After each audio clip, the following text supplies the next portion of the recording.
Welcome to Paranormal Almanac with your host, Kurt Sandvik.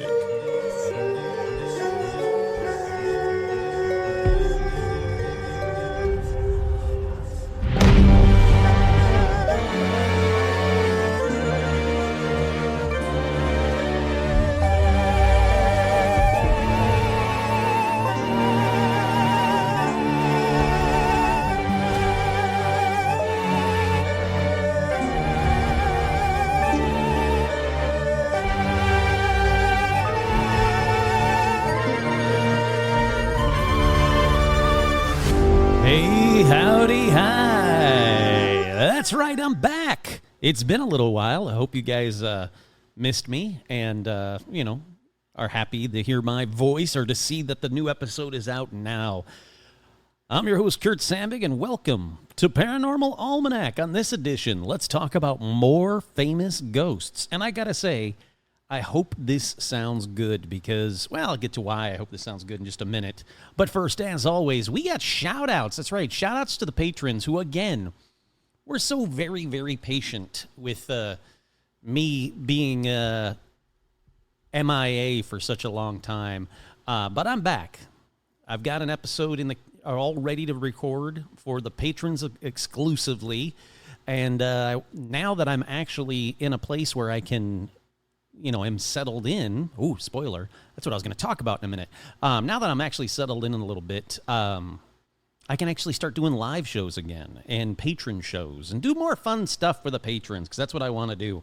But like I said, first we've got shout-outs. Shout-outs going out to Sarah. Hey, howdy, hi. Angie, Lisa, Curious Hedgehog, Diana, Mr. J, George, Casey the Pitbull. Hold on.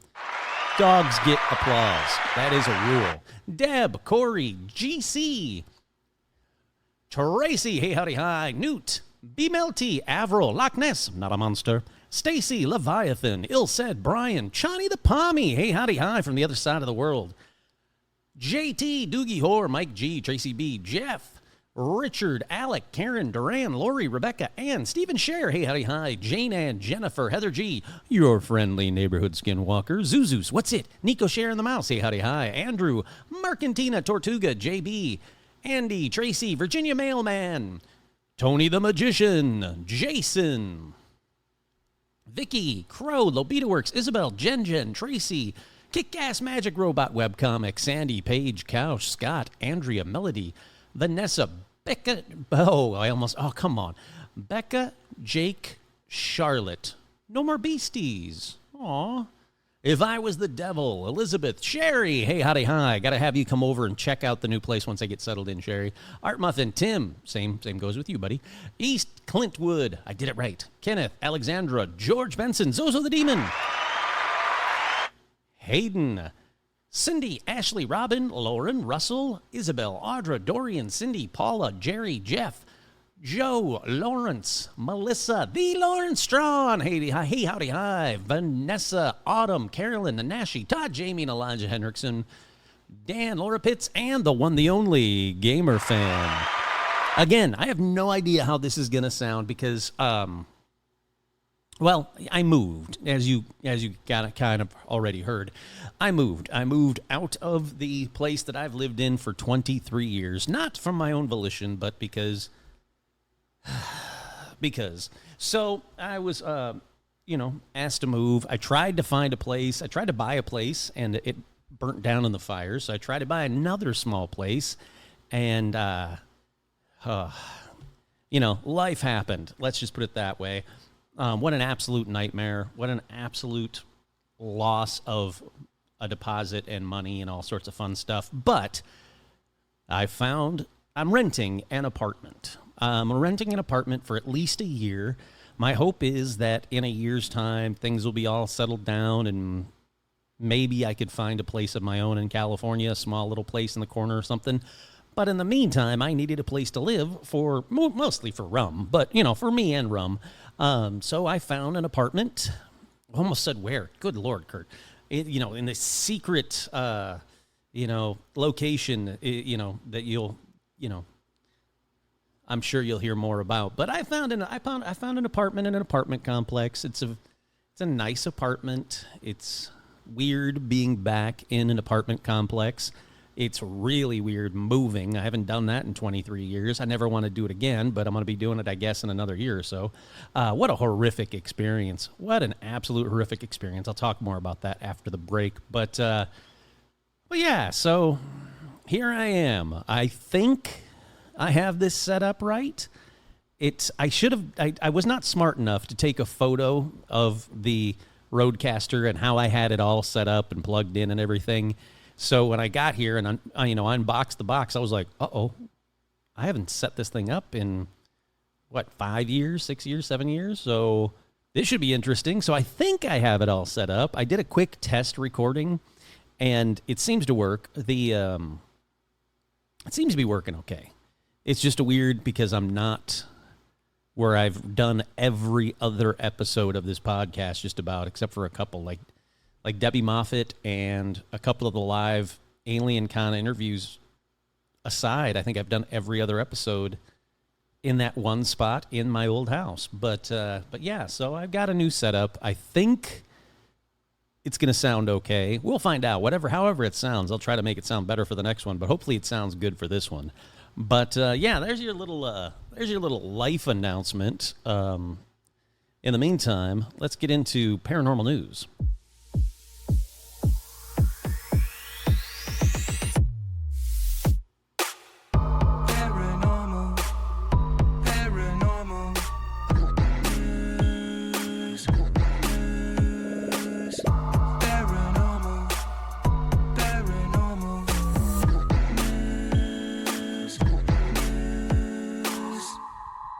Oh, and a happy belated birthday to Buzz. I wasn't doing an episode. I was moving on Buzz's birthday, so I didn't even see it until after it. But happy belated birthday to the one, the only Buzz Lee.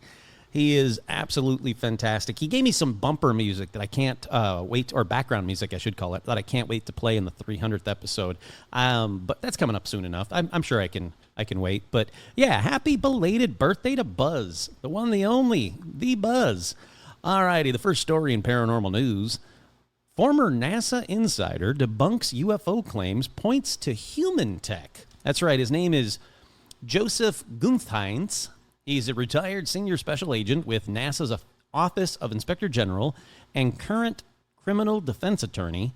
He discussed the existence of UFOs with Fox News. Now, let's get this back to the beginning and play it.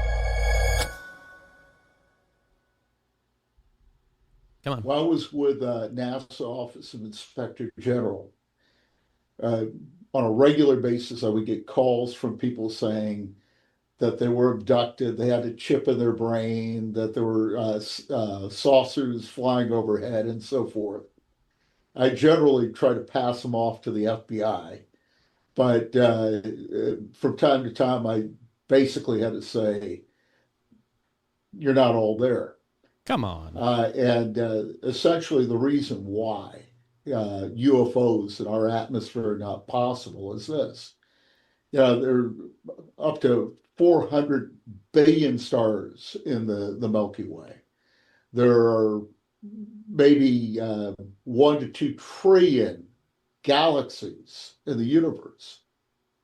But the reality is this, is the closest solar system is Alpha Centauri. I hate this argument. Alpha Centauri A, B, and Proxima Centauri is the closest star. And the bottom line is that's 4.4 light years away, or 25 trillion miles away. All right, let me pause right there. I absolutely hate that argument. I hate the argument that the only way they could do it is with technology that this idiot understands. So obviously it's too far away, so they can't travel here. That's the dumbest argument. Einstein himself disproved that with the folding of space argument, or theory, I should say. This guy's an idiot, but let's keep going for a little bit longer. And so if somebody started flying to Proxima Centauri or the other way around, it would take them over 70,000 years to get there. So nobody is visiting us from another world, likely.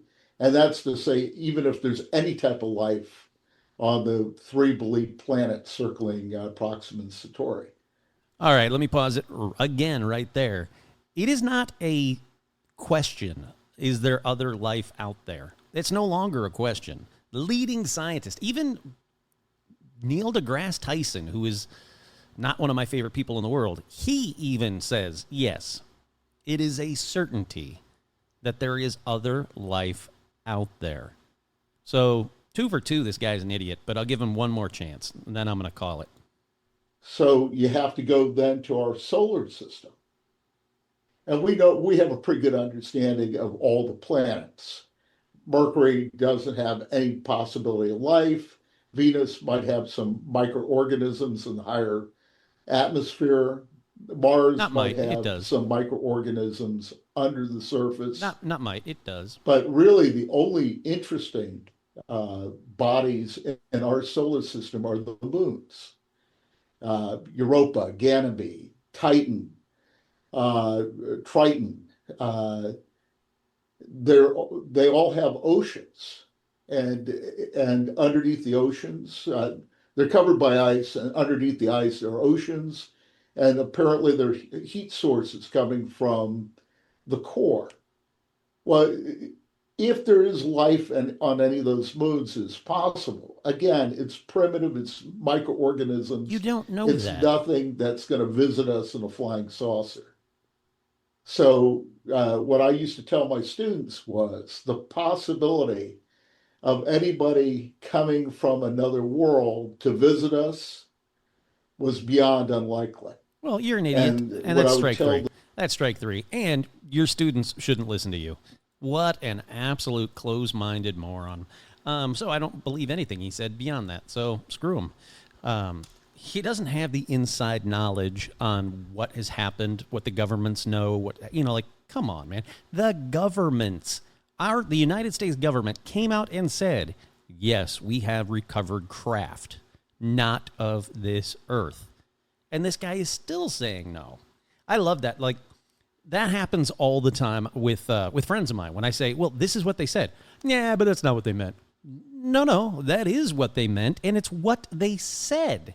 Well, I don't know about that. I'm just saying that. No, you can't just, I don't know, and I'm not just saying. Stop it. Listen to what they've already disclosed. We're on the track for full disclosure. Little by little, we're going to get disclosure. And even if it did happen tomorrow, if the government came in, said, here you go, here's a UFO, I still think I would know a bunch of people that would go, I don't know about that, maybe, that kind of nonsense. Alrighty, up next in paranormal news.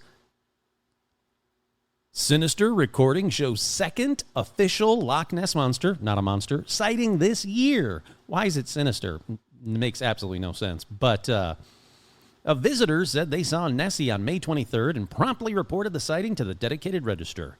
The official Loch Ness Monster Sightings Register is where all alleged sightings of the elusive Nessie are recorded, with a total of 1,162 sightings listed over the past 4 decades. The enigmatic monster, Kurt here, not a monster, stop calling her that, has intrigued people worldwide for years, with both local and tourists claiming to have seen the strange creature lurking in the lake's depths. The captivating sighting in May 2025 marks the second one this year, but in 2023, an impressive 10 sightings were logged in the official register. Alrighty, what makes it eerie? When we checked it through the binoculars, he spotted something long and thin pop up in the boat's wake. It vanished a few times, but he managed to catch it on film. The sighting lasted 3 to 5 minutes and took place at 3:40 p.m. While many dismiss Nessie as a myth, sightings continue to pour in. Well, where is the actual sighting? The witness described a graceful moment with 2 humps, as is often reported, and they said the creature's head was hidden. The person who reported the sighting in March was convinced they saw one long creature, leaving many still undecided about Nessie's existence. No, not at all. Well, they don't have the video, which would have been great to put in there. There's a couple of screenshots where, yeah, there's something popping up. But that actually reminds me that I got an email that I've not talked about yet. I need to pull this email up. I've gotten a lot of emails I need to talk about. I'm falling behind on the emails, but it's okay. I will catch back up. Look, this move took it out of me. I'm not going to lie. But I've got an email from the one, the only Owen O'Fadigan. That's right. He says, Kurt, hope you're well and still interested in all things Nessie. I got a special sighting of my dear Nessie that I would like to share with you. While watching the live feed on the VILN Klansman webcam on the 7th of May at 15:49 p.m., a large creature rose 3 to 4 feet out of water, then submerged in seconds. I caught it on a screen recording and screenshot. I also recorded off the screen recording to my phone to highlight the sighting even more. The screenshot shows a thick frontal part and bumpy back like a horse, but with a thinnish neck. When I put it on my phone, you could see what looks like a fish jumped out of the water a few feet towards the Klansman, and the very instant it landed back in the water, this massive body of a creature rose up out of the water at that spot, and I believe had it for lunch. The creature was between 6 to 10 feet long. It certainly resembles classic Nessie descriptions given by eyewitnesses over the years. It rose up out of the water, not jumped up, right in front of me. Best kind regards, Ian. Oh, man, I love this guy. He is the best. I got to play this. I've been waiting to play it, and I've not played it till just now. And don't worry, I will share this with people on the Patreon and also on the Facebook fan page once I get his approval. I want to make sure that I don't share something that he has not shared yet. All righty, let's open this puppy up. I want to see it. My computer's thinking about playing it, and playing it. Here we go. All right. Whoa. Oh, there's not even a doubt in my mind. Honestly, not even a doubt in my mind that something big, really big, rose out of the water. Whoa. This one's incredible. Boy, I got to respond right away. I've not responded yet.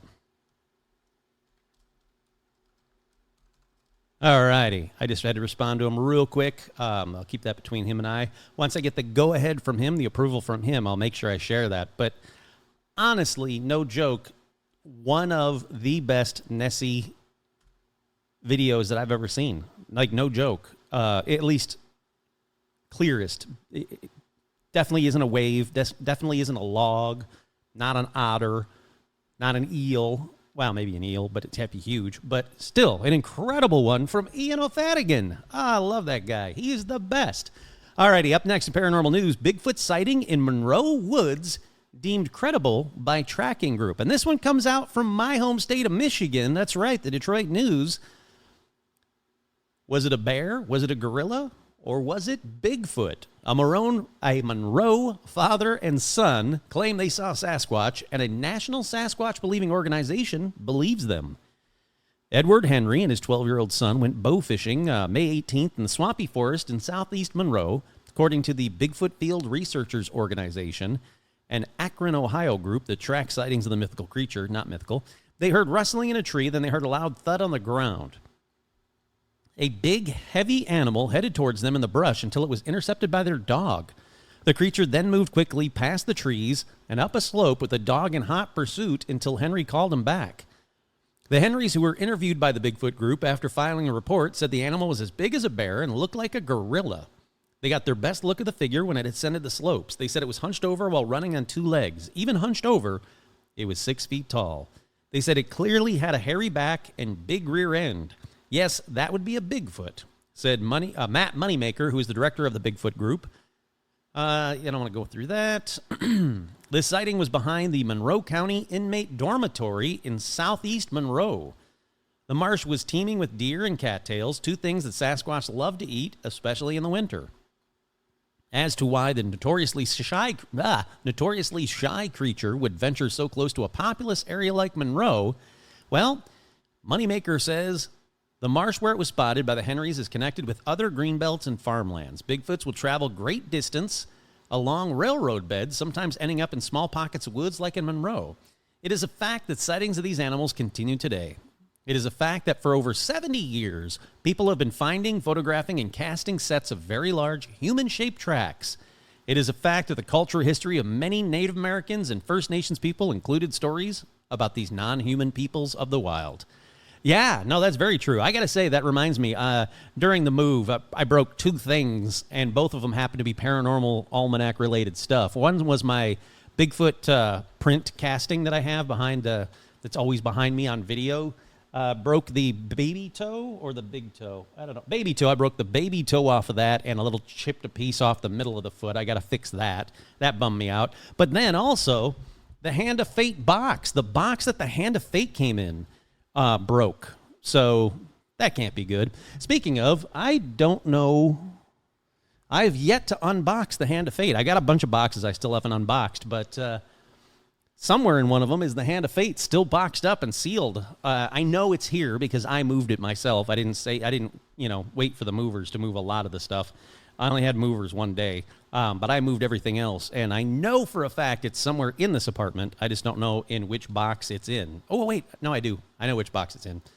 It's in that closet. Yep, I got to get to that.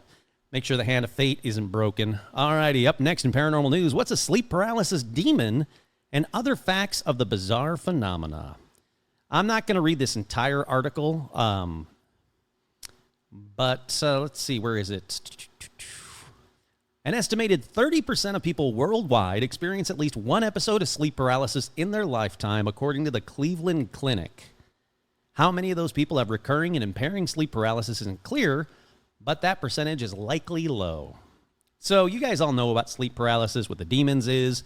About 40% of people with sleep paralysis have visual, auditory, or tactile hallucinations, such as pressure on one's chest or the feeling of out of body. For about 90% of those individuals, the illusions are terrifying. They can include ghosts or cats or alien-like creatures, and their action can be as innocuous as simply approaching them or as nefarious as molesting or trying to kill them. That's terrible. So I just want to give you a couple of details, a couple of the percentages and the facts about sleep paralysis. That's about it for that one. I don't want to get too deep into it. Let's keep on keeping on because I got a lot to get to. Up next in Paranormal News, Full House star fears horror movies open portal to something, quote, incredibly demonic. That's right. Candace Cameron Bure from Full House says she prefers not to even let her adult children watch horror movies. I don't even want someone watching a scary movie in our house on the TV because to me, that's just a portal. Okay, calm the fuck down. Relax. It's just a movie. You know how movies are made. You're in the industry.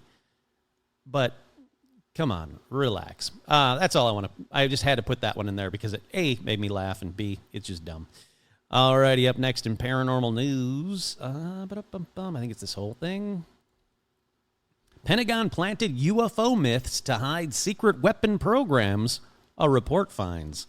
That's right, not surprising at all. A newly revealed Department of Defense review shows that the U.S. military deliberately spread UFO rumors, including staged photos and false briefings, to protect classified weapons programs. And you know what? Not a surprise. They've been doing that forever. But one such incident, first uncovered by the Wall Street Journal, involves an Air Force colonel who in the 1980s handed fake photos of flying saucers to a bar owner near the top-secret Area 51 base in Nevada.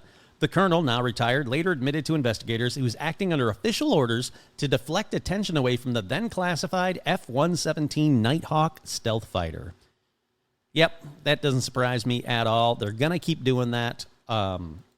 Some say, me included, I say that they do it more, they do the disinformation more to keep people on their toes and be like, oh, see, you're telling crap again. Obviously, you can't all be true. It makes the doubters go, yeah, see, it's all just fake. Of course they want people to doubt them. They put out stuff about real UFOs and say it was, that was just a secret spy program. Yeah, see, they like to sow the seeds of doubt in everything. And finally, not so much paranormal news, but I always like to give a shout out to paranormal conventions or celebrations coming, and this is another one. It's called the Tales from the Shadows, a cryptid and paranormal weekend. It'll be held at Retro Arcade and Bars, Decades, from June 6th to June 8th in Pennsylvania.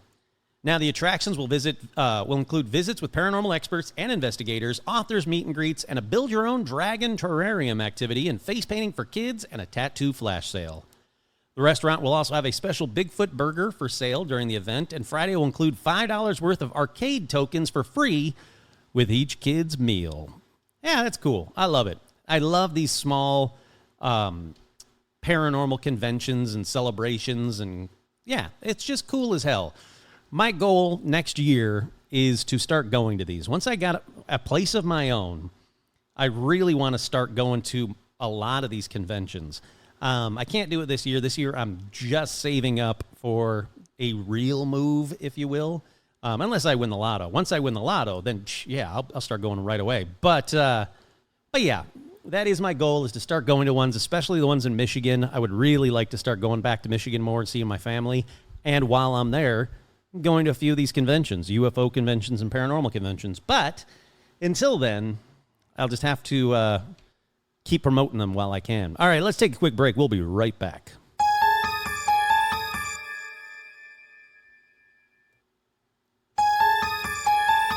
We are back. I'm gotta say, it's really good to be back. Honestly, it really is. I really missed doing this show.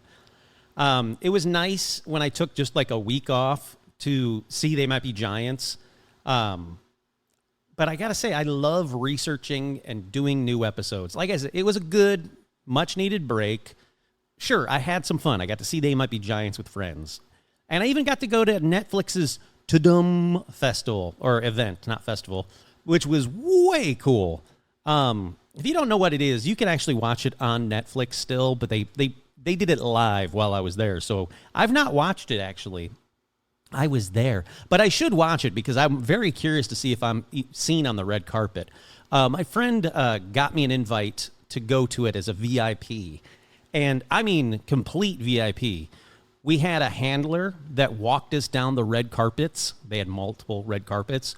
We got to go to all of the little photo op event things that the celebrities got to go to with the celebrities. The first one we went to was for a pirate show on Netflix, One Sail, something like that. I think it's called One Sail.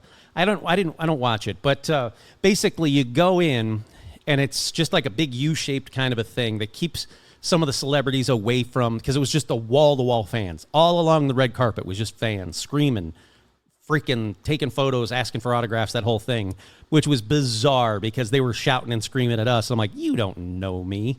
But so a lot of the celebrities went into these things to kind of, A, get out of the sun for a minute, and B, kind of, decompress away from the fans for a couple of minutes. So the first one we went into was the one called One Sails. And we walked in, and like I said, it was just, you walk in, and there's immediately, you turn left, and then you turn left again, and that's where you get your photo op, and then you leave. But that immediate turn left is none of the fans can see you. So we go in there, and there were, 4 or 5 people, and they were just kind of like away from the sun, kind of, checking their makeup and doing their hair and all that fun stuff. And one of the guys was wearing this kick-ass black suit with like rhinestones up the top, almost like a Western kind of suit, but modern. And I was like, whoa. I'm like, hey, man, that is a great suit. And he kind of looked at me and smiled. And my buddy Aaron that I was with was, kind of like looked at me, and he's like, do you know who that is? And I was like, no, who is that? Oh, shit. And then I really looked at the guy because I was just looking at the suit.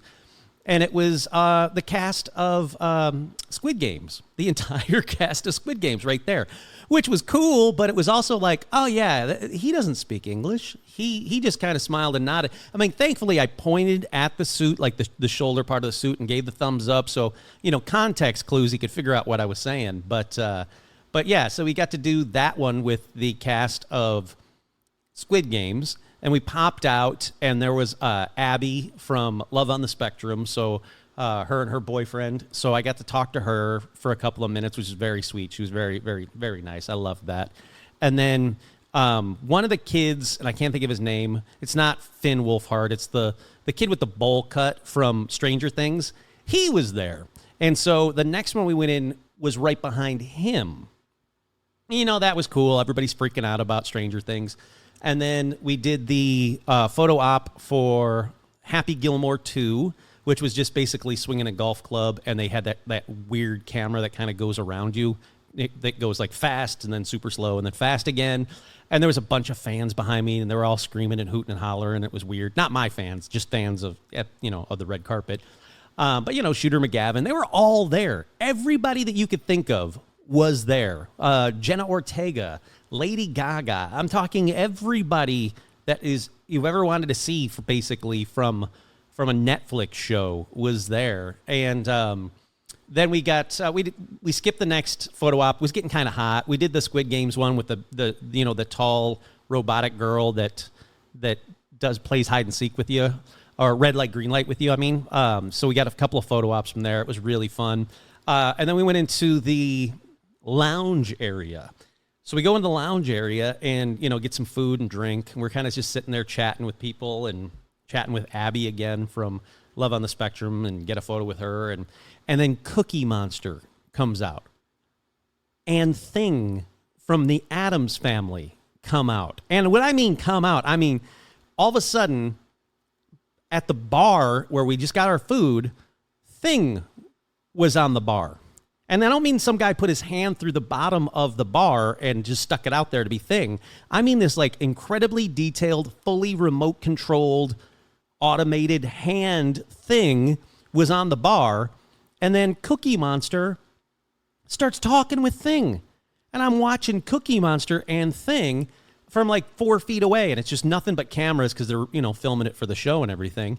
It was crazy cool. Like I was more excited to see Cookie Monster than any other celebrity that day, but literally everybody was there. We got inside, we had, we got our seats, and it was like a very cool event. You can see everybody that was there, and Ryan Johnson and Daniel Craig and Jeremy Renner, and you name it. If they're in a Netflix show, they were there, and Happy Gilmore cast, Adam Sandler, all them, and then obviously everybody from Addams Family. But then it ended with Lady Gaga performing, and I love Lady Gaga, so that was way cool. Just had an absolute blast at this Tadum Fest event.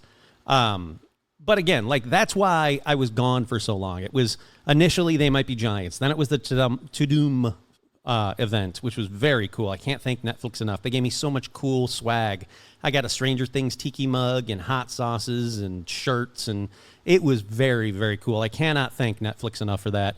But like I said, more over all of that, though, I moved to this location whilst with COVID. That's right.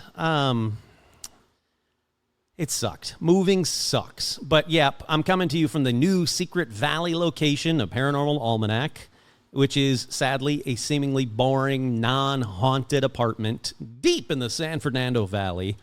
But, since I'm an adult, I didn't want to ask a bunch of my friends to, throw out their backs by lifting all of my crap in exchange for bad pizza and booze. So I tried to do it myself, and I figured, let's make it even more challenging by catching COVID from work and then moving. So hopefully I sound pretty decent, not just audio sound, but like my voice sounds. I just got over COVID again, which is lovely. Absolutely hated it. But I'm back. I'm here. Like I said, I hope this sounds good. It took me a bit to remember how to hook it all back up. But in case you guys haven't guessed, I've been vamping to try and figure out how to segue into the new episode, and I'm so out of practice. I'm out of practice, much like Lin-Manuel Miranda when he went back to Hamilton after not doing it for a year. How out of practice he was. Hey, speaking of Hamilton, let's talk about a ghost that's connected to Hamilton forever. Boom. Now that's a segue. That's right. I'm talking about Aaron Burr, who is our first celebrity ghost of the show. Yep, I still got it. It took me a minute to figure out how to do it, but I got us there. Let's talk about some celebrity ghosts. Let's start with Aaron Burr. Okay, you all know who Aaron Burr, sir, is. He shot and killed Alexander Hamilton. But if you need more background or more backstory to Aaron Burr and or Hamilton, then I recommend the Weird Al Hamilton Polka. It explains it all in detail in a catchy tune, and pretty much the only musical version of Hamilton that I can think of. So let's go to New York City to a restaurant called One If by Land, Two If by Sea. Now, it's located at 17 Barrow Street, and its most famous ghost is Aaron Burr. First, why does he haunt a restaurant in New York City? Well, for that, we go back. Oops, there we go. We go back to 1790 when it was a carriage house with an accompanying barn. And yep, Aaron Burr owned the carriage house. That's where he parked his carriage. Now, he lost it and other real estate when he killed Hamilton, and it became a few things throughout history. But I have to pause here to say, while I did a little backstory or a little rabbit hole about One If by Land, Two If by Sea, and the building and where it was and throughout history, I found this part of their website that talks about a mysterious tunnel that connected this building to the shore of the Hudson River, and no one knows why it was built. Again, here's a little bit from the building's website. It's a barrel vaulted and has the look of similar passageways of the 18th century military construction. It is entirely stone-lined, brick-roofed, and appears to be one of the very same brick and stone as the carriage house itself and the barn itself. So, was the tunnel built to smuggle contraband from the shore? They don't know. Was the tunnel used during the Revolutionary War? No one knows. But the tunnel was almost certainly used later as part of the Underground Railway. That's, in case you don't know, for fugitive slaves to get from the south up to the north, especially up to Canada, to freedom, basically. But who built this tunnel? No idea. Skipping ahead, in the late 1890s, the city's authorities sold the carriage house at 17 Barrow Street. The new owner very quietly turned it into a house of ill repute. That's right, little whorehouse. Later, about 1910, the property became a silent movie house. Why did I give you that backstory? Well, you'll find out in a second, but let's get to Aaron Burr, shall we? So, Aaron Burr passes away in Staten Island in a boarding house in 1836. He is often seen back at his old carriage house at the restaurant. His ghost is often seen throwing and breaking plates and making a mess of just about anything he can get his hands on, moving chairs, pulling chairs out from under people.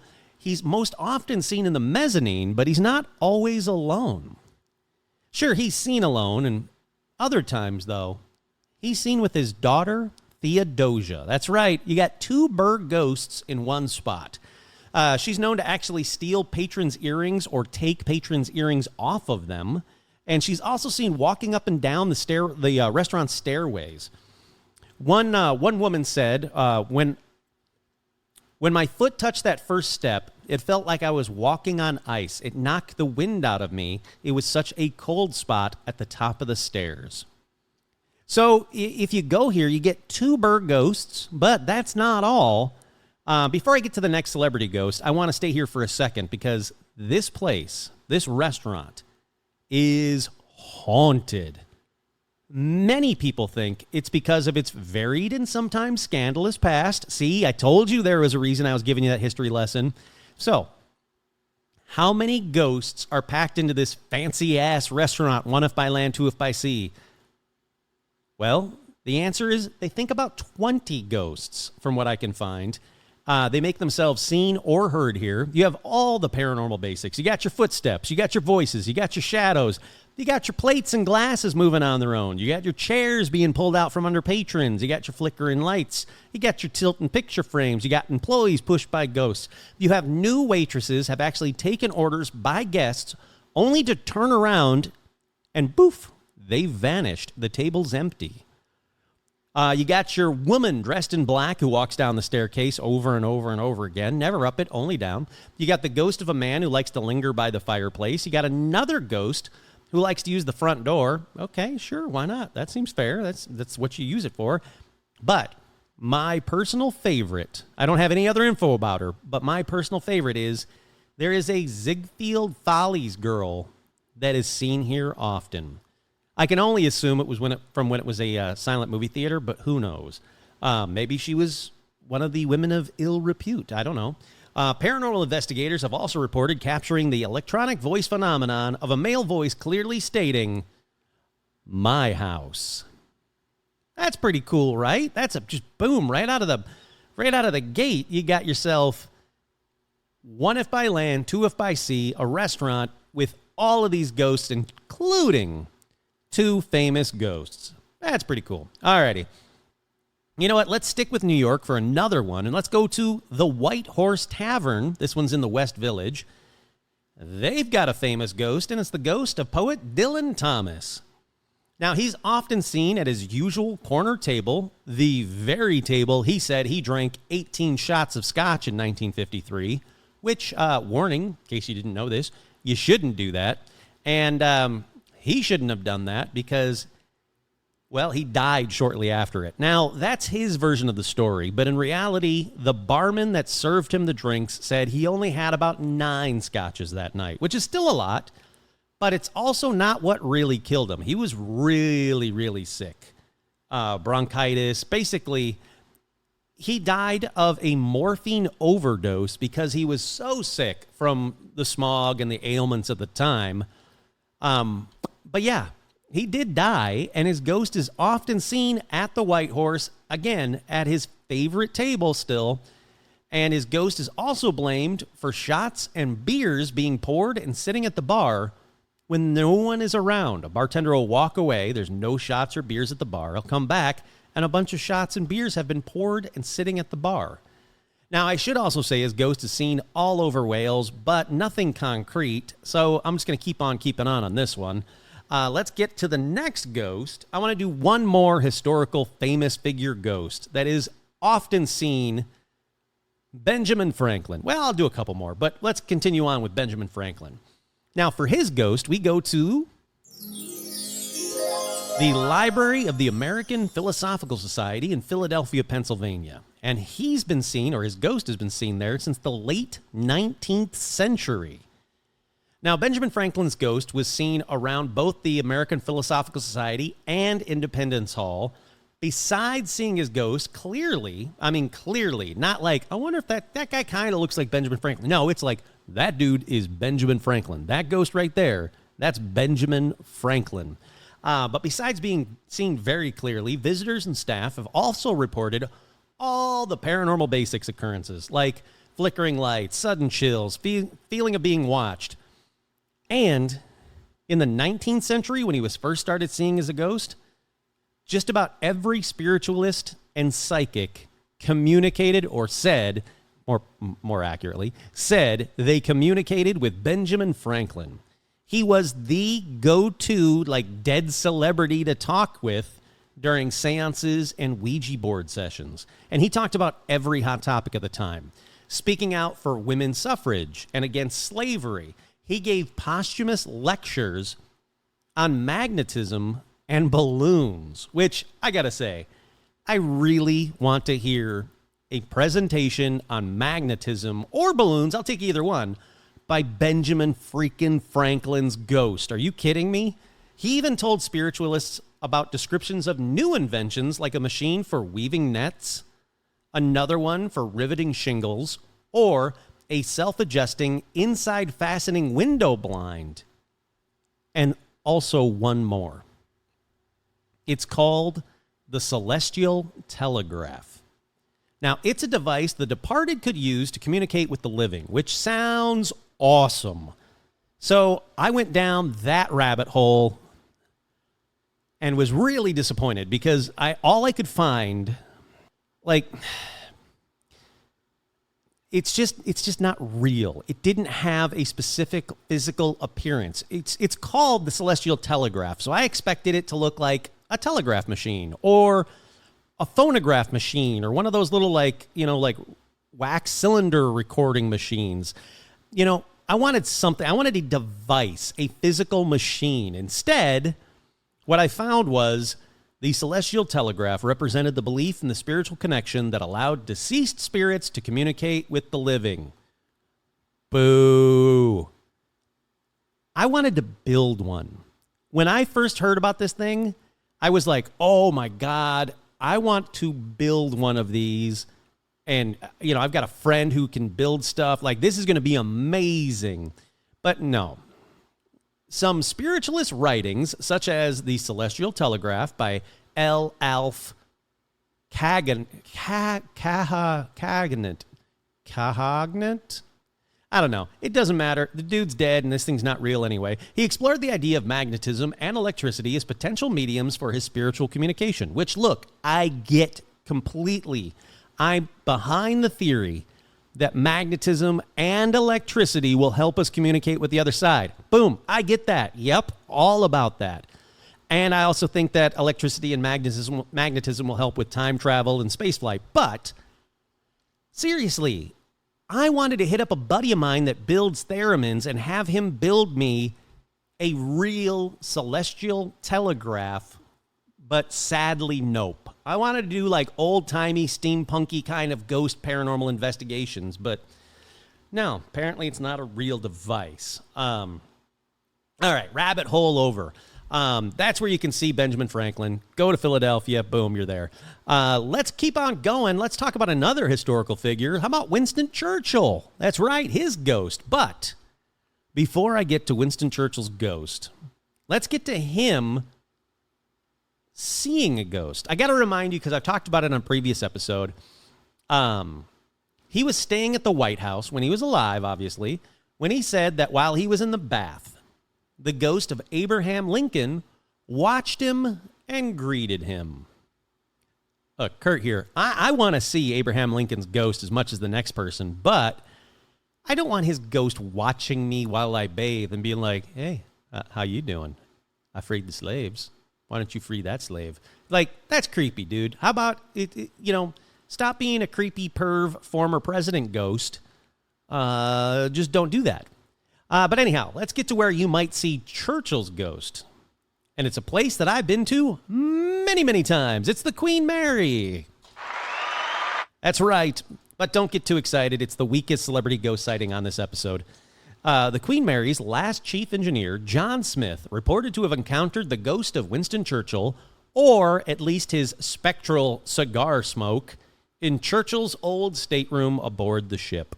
Yep, that's it. He walked into the stateroom and went, smells like cigar. Churchill's ghost.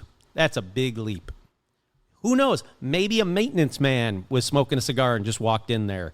Maybe somebody in the next room was smoking a cigar and it came through the vents. But nope, this guy, boom, went right to Churchill's ghost. But there is this story that's not verified, but I want to give you this story as kind of a middle of the episode paranormal news. It comes from 2016, and it's called The Ghost of Sir Winston Churchill Photographed Stalking Man on the London Underground. That's right, the former prime minister is apparently hanging around the tube, according to the person who took this photo. If you ever feel like you're being watched or get a cold shiver down your spine, you might sense that a spirit is close by. But most people wouldn't bet on being in the company of the former prime minister until a 23-year-old coach driver captured the ghost of none other than Sir Winston Churchill frequenting a platform on the London Underground during a stay in the capital. His name was Craig Cooper. He was traveling back to his hotel when he found himself alone in the Queenway station at around midnight. As he sat waiting for his train, he began to feel a presence looming over him. He said he stood up, only to feel like someone who stood up behind him. And so he stood with his back against the platform wall until his tube arrived. Luckily, Craig happened to take a photograph of the platform when he arrived so he could send it to his girlfriend who's never been on the underground.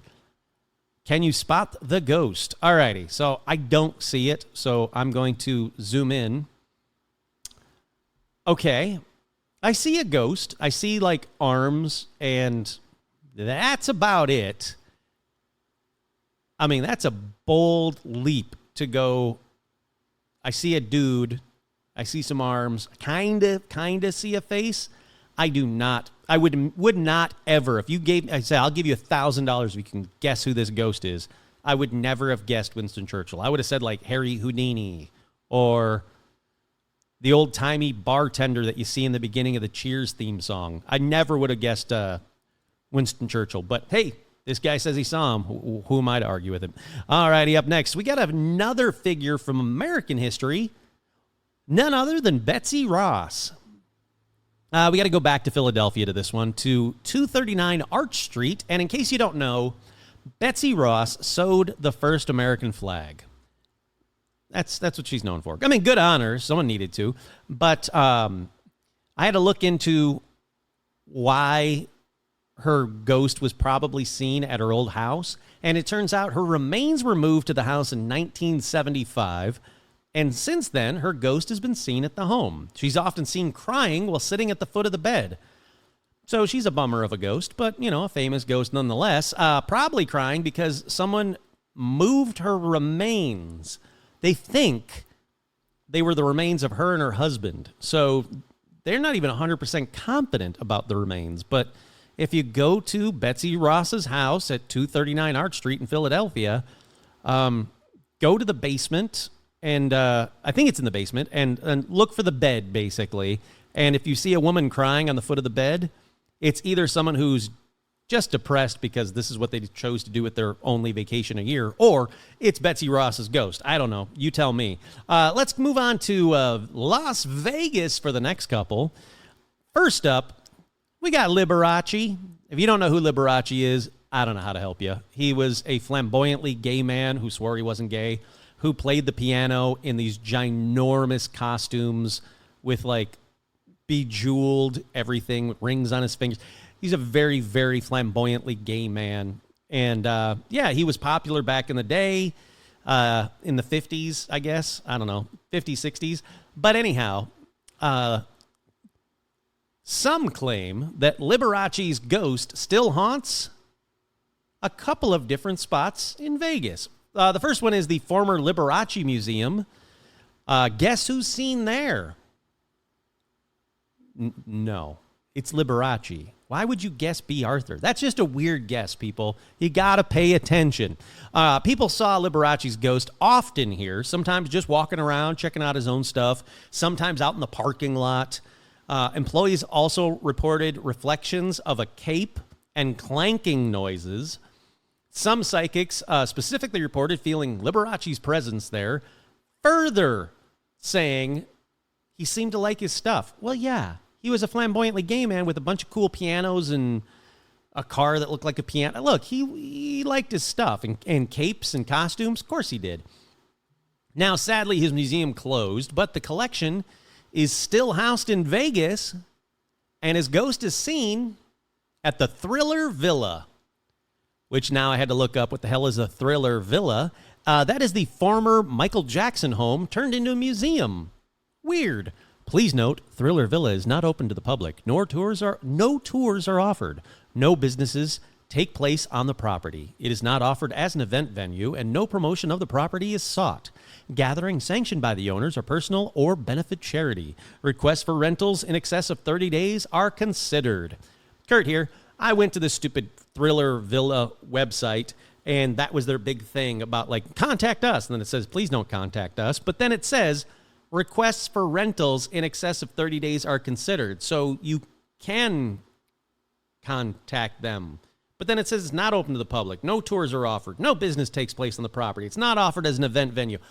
But why can you request a rental then? And also, who's going to Vegas and being like, you know what I want to do in Vegas? Gamble? No. I want to go to Michael Jackson's former house that no one knew he had and look at some old Liberace crap because there's probably a ghost there. What the fuck is happening, people?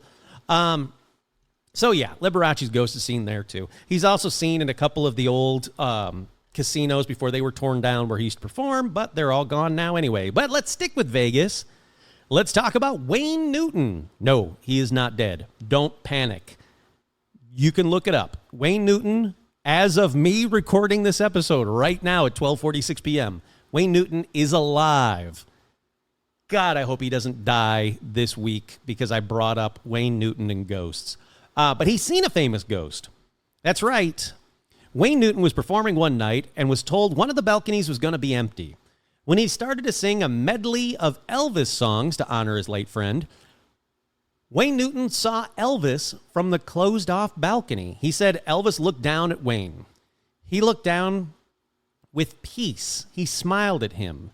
And when Wayne tells the story, he said he made it feel like Elvis was telling him he was okay and was appreciating the performance. You know what? That is pretty cool. I want to see Elvis's ghost. You already probably know this, but Graceland is one of my top 5 places I would love to do a paranormal investigation. Now, That's after the Dakota in New York, obviously. That's my number one place. It would go Dakota, White House, depending when, and Graceland. Those are my top three. I don't know what the other two would be, to be honest with you, but those are my top three. Yeah, that'd be cool. All right, let's keep on keeping on, though. I'm already getting to an hour. Let's talk about Carole Lombard. Now, hopefully you know who she is. She was one of the most influential actresses of the late 1920s. Now, sadly, she died in a plane accident way too young. She was traveling back from Vegas to Los Angeles because it was the 30s. They were afraid the Japanese were going to, basically Pearl Harbor America, the rest of America, mainland America. They actually turned off the lights that were at the top of the mountain right there, the mountain range between Vegas and Los Angeles. And her pilot slammed the plane directly into the mountains, and she was killed. It was absolutely terrible accident. She should have gone on to be the biggest Hollywood actress of that era. She was also married to Clark Gable, so that was very cool. But her ghost is seen at her former home, which is 7953 Hollywood Boulevard, Los Angeles, California.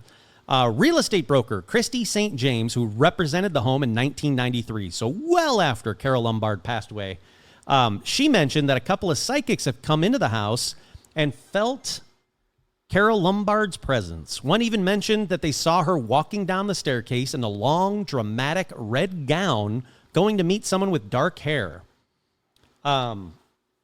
Apparently, that same house, her and Clark Gable can be heard whispering and giggling. And they can also be heard whispering and giggling. Apparently, they like to do that a lot. In their honeymoon suite at the Oatman Hotel in Arizona when nobody has checked into that room. There's also a story, which I couldn't verify, about a photographer that took a photo of the empty hotel suite at the Oatman Hotel in Arizona, and there was a figure of a man that was seen on the photograph, but I don't know much else beyond that. I can't verify it, so there you go. Carole Lombard. Absolutely terrible story. I also, when I went down that rabbit hole a little bit about her death, I found out that her wedding ring was recovered in like the 90s or the 2000s by some just guy that was just, hiking through the mountains looking for the wreckage, which is pretty much all gone now. And he happened to stumble across her wedding ring, and it was returned to, I don't know, her heirs, I don't know, somebody, but he found it. I thought that was pretty cool. All righty, next up is another celebrity you may not know. His name was Redd Foxx. Now, he was a comedian in the 60s. He was also the star of Sanford & Son in the 70s. Now, his ghost is often seen on Stage 31 at Paramount Studios, where he died of a heart attack. People also hear his voice on the stage, but his laughter, and they actually spot him backstage of Stage 31. But that's not the only place where his ghost is seen, because he's also seen at his former home in Las Vegas, which he lost to the IRS because of back taxes. The new owner of the house reportedly saw Redd Foxx apparently walking around in his bathrobe very clearly, not like a ghost, like he just saw Redd Foxx walking around in his bathrobe after Redd Foxx had died.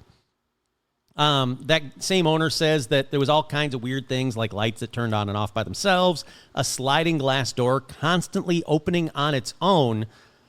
Today, that house is actually offices for Nevada Aqua Air Systems, or at least it was in the early 2000s. They continued having trouble with that same sliding glass door, so they eventually replaced it with a wooden swinging door, but the wooden swinging door then started opening and closing by itself. Yeah, it's a weird one. Yeah, so hopefully you know who, and I just hope that you guys are like, I recognize at least one of the celebrity names so far. Next up, we go to England, to the former Camden home of Pete Doherty. He said he actually fled to Paris from this house because he kept seeing the ghost of his friend Amy Winehouse. Now, he would see her in his bedroom, and then he started noticing her reflections in windows. That's plural, windows plural. He started seeing her plurally. Now, I looked into him. Apparently, he liked a lot of the drugs, but he swore at that time when he was seeing her, he was clean and sober. But this isn't his only paranormal experience, because a year later, when I was going down this rabbit hole, I found another story, and it says, "My house is haunted," says Pete Doherty. He's convinced that his rented house in Great Britain is haunted by ghosts who, quote, enjoy an occasional party. Let's see. He's renting a house in Great Britain, and he says he's living at the 250-year-old property called Sturmey House for over a year. "My house is definitely haunted. All of a sudden, you hear a mad party going on in the West Wing. It used to be the servants' quarters, which is creepy. When I hear it, I just hide. It's uncomfortable, but I think if I don't bother them, they won't bother me. Half the time, I'm in my own world anyway." He said that this 9-bedroom red brick house in Wiltshire was owned by the Earl of Cardigan. He says the walls of the building are covered with black marker scrawls and cat footprints. Now, this is from the website itself. It says the former drug addict has been living in the house to get some peace and quiet. The actor recently clashed with the owner and the estate manager over his messy lifestyle. "I've got a problem at the moment with the estate manager. He thinks I'm ruining the house. Well, I'd just like to say to him, don't believe the things that are being written," he added. Okay. So, yeah, sure. Now let's kind of do a little mix it up a little bit. I know we've already hit an hour. I'm going to keep on keeping on because it's been a little while since I've done an episode. Let's talk about celebrity houses that are haunted. So celebrities that are still alive, they're still, the celebrities are involved in this next bit, but they're alive and they're seeing ghosts now. You get it? All right, let's start with Loretta Lynn. Yes, I know she's dead, but she was alive when she was seeing this stuff. Loretta Lynn said her plantation house in Hurricane Mills, Tennessee is haunted. Now, first, let's talk about Hurricane Mills. In 1960, Loretta Lynn and her husband were driving to check out a piece of property. They get lost. They start going down random country roads that leads them to a beautiful white house that's situated above a waterfall and an old grist mill. She said it was abandoned, so they stayed on the porch that night. And the next morning, she said, "I want to buy this place."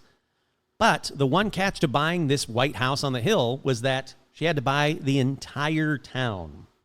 And that's what she did. So they became the proud owners of Hurricane Mills, Tennessee. Now, shortly after buying the house and fixing it up and loving it, moving in basically, she noticed the place was haunted. One day, she came home from a tour, and as they were pulling the bus into the driveway, she saw a woman in white on the balcony crying. Then, after a bunch of weird sightings, they did some research, and they discovered that the house was once on the site of a Civil War battle. She said there's been nearly 20 Confederate soldiers that are buried on the grounds, at least. There's no way to know. It's not like they're digging up holes. Every time they dig up a hole, there's a Confederate soldier. But anyhow, she said she witnessed the ghost of a woman whose baby died. And then the brown room upstairs was considered to be the most haunted spot in the entire house. In fact, one day, Loretta's son, Jack, again, I know he is now dead, but he was alive when he saw this. Loretta's son, Jack, awoke from a nap to find someone tugging at his boots that he forgot to take off. Now, he looks at the foot of the bed, and he saw Confederate soldiers trying to remove his boots. They looked into it, and they said a common thing in the Civil War was they would strip the dead of their uniforms, weapons, or boots because there was such a shortage of these materials. So he sees these 2 Confederate soldiers tugging on his boots. He's like, nope. He got up and ran. He also claimed that he never knew how to pray as a kid until he met, quote, a funny dressed man down by the creek below the house who taught him how to pray. After talking to his mom, Loretta Lynn, about it, they came to the conclusion that it was a Civil War soldier that taught him how to pray. All right, that's interesting. That's weird. Now, the house or ranch or whatever has been open for tours since 1988. And during one tour, there was a guide was standing on the staircase in the foyer explaining to the guests that Loretta claims the spirits don't like it when you mess with picture frames. So the guide, who said he wasn't a believer, she starts to adjust the crooked frame. And it said that she started seeing these looks on people's faces, and there was a shadowy kind of thing that appeared behind her. Then she said she was pushed off the second step onto the floor. Of course, all the tourists ran out of the house and the tour guide followed him. The general manager at the time was so upset. He wasn't a believer. He's like, no, come back in. He takes that exact same tour group back to prove there are no spirits in this house. So he starts moving the frames around and he goes, see, nothing happened. And that is exactly when a big black snake slithered out from underneath the steps. All the tourists ran out the front door again, and he was like, well, I give up. He says it was just one of those things, unexplainable, could be coincidental, but, makes for a really great story. Yeah, it does. All righty, up next we go to Toluca Lake, California, real close to where I used to live, like very close. I used to drive to Toluca Lake all the time. To Octavia Spencer. She said her Toluca Lake home is haunted, but her and the ghosts are mostly on good terms. She says, we have boundaries, but the spirit, which is allegedly an old Hollywood Western film star, is really more protective than anything. She says, I love him because he kind of sorts out the bad people that shouldn't be here. He runs them out. Apparently, he only takes instances or issues when there's prolonged absences in the house. She says, when I leave for a long time, he gets a little shady. The doors close, the lights go off when I turn them on. She goes, but I think he's my protector. I love him because he kind of sorts out the bad people that shouldn't be there, and he runs them out. If they stay at my place, they don't want to come back. And that's how I know they don't belong here. If you're a person that belongs here, everybody is like, oh, your place is so welcoming. It's so great. And that's how I feel about it. That's cool. You know what? I know exactly where her house is, too. It's a small little bungalow in Toluca Lake. Very pretty looking old house. It's very cool. I absolutely love Toluca Lake. If I obviously could afford it, I would love to buy a house on Toluca Lake. They're just gorgeous, and it just seems like such a fun, cool, mellow town to live in. Up next, let's go to Allison Hannigan for a real quick one. She says that the Los Angeles home that she shares with her husband has a, quote, very friendly ghost. She said, I'd love to get his name. I'm thinking of putting a little chalkboard where I think he lives to see if he'll write his name down. She says she absolutely loves ghost stuff and doesn't mind that she has a ghost at her house. All right, guys, we've gotten to this point in the episode. No, I'm not ending it. Don't worry. But we've gotten to the Friends section of the show. That's right. The next part of the show, these people are connected with the TV show Friends. Hey, so am I. That's why I'm doing it. First up, we got Courtney Cox. She says her former Laurel Canyon house is haunted. Now, the house is located. The only reason I'm giving out these addresses is because these people don't live here anymore, so please don't go to them anyway. But Courtney Cox does not live at 8815 Appian Way, Laurel Canyon. But that's the house that was haunted that she used to own.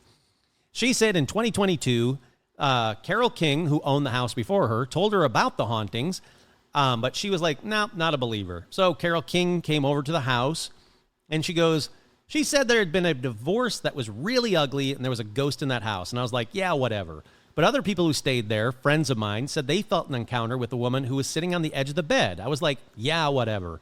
Until one day, Courtney Cox said, I was at the house one day, not being a believer, and the doorbell rang.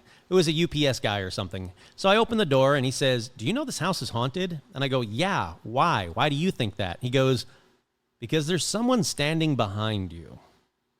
She sold the house not long after. She said, I couldn't sleep there alone ever again. That's a pretty good one. I like that one. Up next in our Friends section is Jennifer Aniston. That's right. When she first moved to Los Angeles, she rented an apartment that came with a ghost who just so happened to hate her roommate. She said all of a sudden, things started to happen. The dishwasher started to go. The coffee maker would start to go. The stereo would turn up on full volume. It was terrifying. Following the advice of a friend, Jennifer had someone come to, quote, clean the house or clear the house. She said they had frankincense, and they put it in a little dish. Kurt here, I think she means sage, but we'll continue on. Maybe it was frankincense, in which case they fucked up. But they had frankincense, and they put it in a little dish and sort of started saying all these things. And the first corner that she went to, the dish cracked. When we got back to the really, really thick 1975 ashtray that was sitting at the table, and that cracked, she asked me to leave, and that's when I really believed it. She said she had to have a talk with the ghost. The person said the ghost hated my roommate, so I moved out. I feel terrible, but I couldn't say it doesn't like you. I mean, that would be terrible. Now, sadly, I could not find the address of her old apartment, so I don't know. Go to any apartment in Los Angeles, apparently, except for this one, and it's going to be haunted. Hear that? If there's a ghost, you can make some noise right now. It would help me out in the podcast out. No? All right, fine. Up next, Brad Pitt. And yes, he was on Friends. Plus, he was on Jennifer Aniston. Booyah! This is the kind of comedy you missed while I was moving. Brad Pitt bought his former place from Elvira herself. That's right, Cassandra Peterson. I love Cassandra Peterson. It's located, again, he doesn't live there anymore. It's located at 5769 Briarcliff Road. He sold it in 2021. Cassandra Peterson said, I've seen people walking around upstairs. For example, real people just walking. One time, a ghost was sitting downstairs in the front of the fireplace. Once walking to my bedroom and back out, we saw a person floating around at the bottom of the pool. Things like that. When she tells Brad Pitt about the ghosts while selling him the house, he goes, oh, it's so awesome. And that's all I can find about him seeing the ghost. Can't find anything. Did he ever see a ghost there? No idea. Only thing I can find out is that he removed this really cool heart-shaped pool sometime after moving in. And it was way cool, and it bums me out that he moved it because he loves architecture. But thus concludes the Friends section of the show, because I don't think anyone else after this was on Friends. I'm pretty sure I'm right. That was your Friends section of the Paranormal Almanac episode. Up next is another quick one. It's George Lopez. He is convinced his house is haunted. He said, there used to be banging in the attic, and I've heard the spirits say, Ma, good afternoon, and also my name. Now, I don't think it said my name. I think it said George. He says, until it actually touches me, I'm going to stay. All righty, let's keep quick. Let's go a little bit faster here. Let's go up to the Jenners. Kendall Jenner said that her and her younger sister Kylie have had some ghostly encounters in their mom's house. I do believe in ghosts. I don't know if I've ever seen one, but I've experienced some pretty ghostly situations. In the house my mom lives in, Kylie and I would always hear footsteps on the roof while no one was home. Kylie's shower used to turn on all the time, and we never knew why. So yeah, I'm convinced it was a ghost. Kurt here. That sounds a lot like my former ghost. Side note, I did ask the ghost to come with me to this place, but again, so far, just a boring old apartment. I keep looking around, hoping there'd be like someone looking down from the stairs or something. Nope, nothing. It's just boring old apartment. Next, let's do another category for this episode. It's called the is this too soon category. Let's talk about celebrity Liam Payne. Now, I can't find anything out about him being a ghost now, but I did find an interview he did while he was alive. Here it is from that article.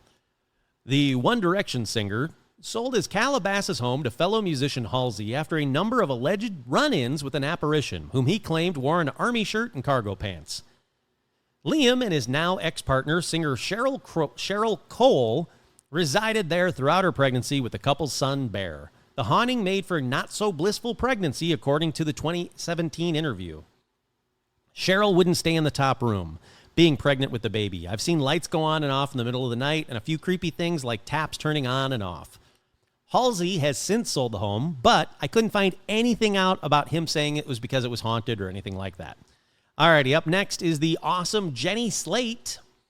She said that living in a haunted house, quote, basically shaped her entire personality. She said, I grew up in Massachusetts. I grew up in a genuine haunted home. I knew it was haunted. My parents, when they moved in, they bought it with all of the furniture in it. The people had died, and I'm getting scared even telling the story. She said She said her parents pulled up the runner on the stairs only to find a stack of old letters that had been hidden there. Now, the letters were from a man who was not the previous owner's husband, but was a sea captain. She said her father ended up actually seeing the sea captain's ghost. My dad went out into the hall, and he looked onto the stairs, and standing there was this sea captain looking at him, pleading. Eventually, the family burned the letters, and the sea captain never returned, though they did continue to see other ghosts in the house. And thus concludes our sea captain ghosts of this episode. Up next, we have a guy that's all right with ghosts. That's right, Matthew McConaughey. During an interview, he talked about Madame Bleu, the not-so-friendly spirit who lived in his Hollywood home. He said, I was not even under the influence, and she was there. She wasn't happy. She wasn't that happy. It didn't seem like she was going to be much fun to hang around or have in my house, so I went ahead and stood my ground. I opened the door and I said, you can move all around all you want, but I'm not going anywhere. For weeks, everyone that came to my house said the same thing. There's someone down that hall. There's someone down that hall. That dude's mellow with some ghosts. Next up is a celebrity twofer. It's Megan Mullally and her husband, Nick Offerman. They once shared a house with the spirit of Nicole Brown Simpson, who, in case you don't know, she was murdered in 1994 by O.J. Simpson. Megan Mullally said it wasn't the same house, but it was on the same property where had once stood a house that O.J. Simpson had rented for Nicole Brown Simpson. We would have in that house, in one corner of the house, like maybe where the bedroom used to be in the old house, we would have all these sounds and weird things all the time. I'd be like, that's Nicole, and she's pissed because Nick doesn't get it. Now, the activity stopped after Nick Offerman watched the documentary about the O.J. Simpson murder and American Crime Story series that covered Nicole Brown Simpson's murder. Ever since then, no more sounds. She just needed Nick to understand what happened. Yeah, that's right. O.J. Simpson murderer. I'm not even going to say allegedly. He fucking did it. Up next is Demi Lovato, real quick one. My house in Texas is so ridiculously haunted. Not by a bad spirit, but a little girl. I think her name is Emily. I've had a medium come over and ghost hunters, and they both told me the same name, Emily. There were so many times that I saw her when I was growing up. I believe that everyone can tune into that part of their mind. I think I have a real strong connection to the afterlife. When I walk into a room, I can tell if something has happened there or not, or if a hotel is haunted. That's cool. I want to get Demi Lovato on this show. Finally, on this episode, we have Jessica Alba. In a 2008 interview, she said that she was attacked by a ghost while sleeping in her family's home when she was 17. She said, I had no idea what it was. I felt this pressure and I couldn't get up. I couldn't scream, I couldn't talk, I couldn't do anything.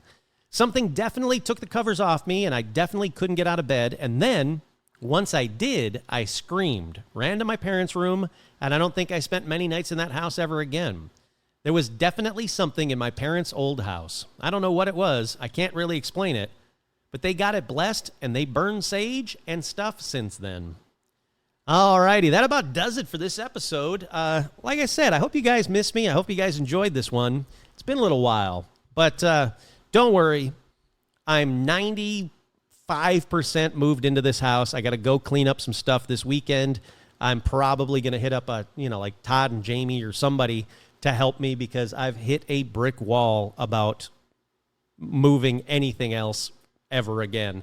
But I'm 95% moved in, which means that I can start doing episodes again. And like I said, I can also start doing some live episodes and some other stuff. I'm very much looking forward to getting back into it. And I got to prep. I got to get this 300th episode written and done because it's going to be a good one. I got my fingers crossed. I hope you guys enjoyed this one. I really do. And I hope, like I said, that there were some celebrities that you recognized, some celebrity names you recognized. There should be. Everybody knows who Brad Pitt is and Jessica Alba, Nick Offerman. But even the ones you didn't recognize, I hope you enjoyed those stories too. Hold on one second. I can't see from where I'm sitting. I got to change this. I just realized where I have things set up, I couldn't see my numbers anymore, which I need to see. Once again, I'm your host, Kurt Samigan. This has been another edition of Paranormal Almanac. Thank you all so much. Can't wait for the next one.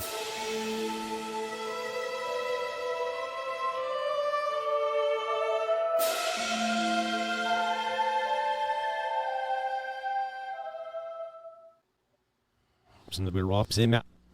Sen det ser dit,